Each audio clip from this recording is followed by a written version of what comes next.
Today's reading is taken from Micah chapter 5, verses 1 to 5. Marshal your troops, O city of troops, for a siege is laid against us. They will strike Israel's ruler on the cheek with a rod.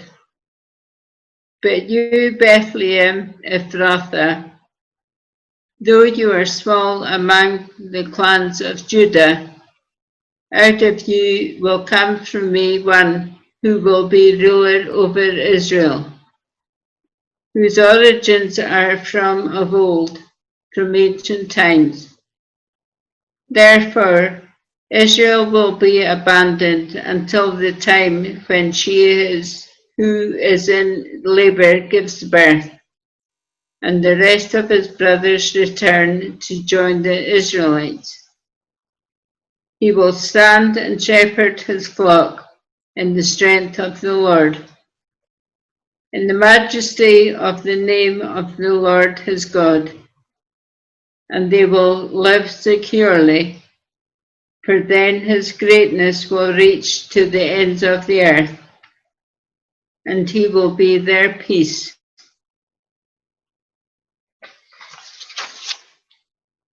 This passage focuses on the wonder of the prophecy of Christ's coming.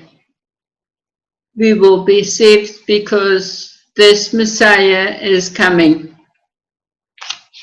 In verse 2, where it says, though you are small among the clans of Judah.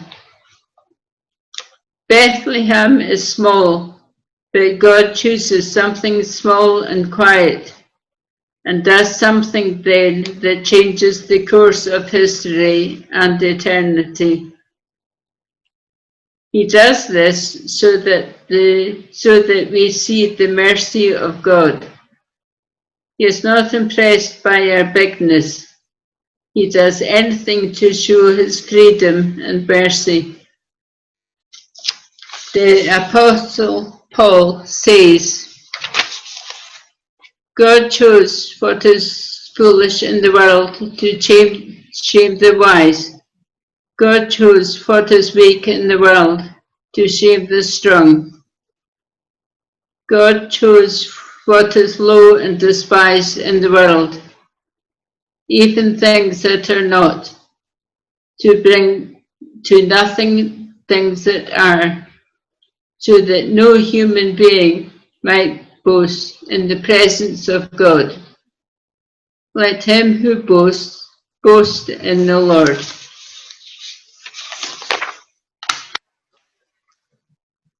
In verse 4,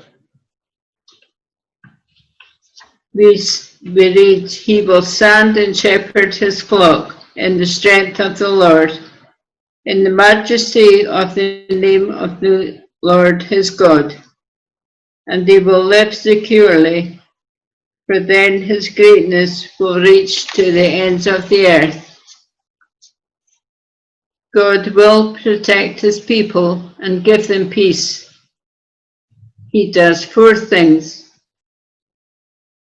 He will stand, he will shepherd his flock, he will serve in the strength of the Lord, he shall be great to the ends of the earth, and he will be our peace. Firstly, he will stand. God doesn't wait for us to serve him. He will be working for those who trust in him as their shepherd.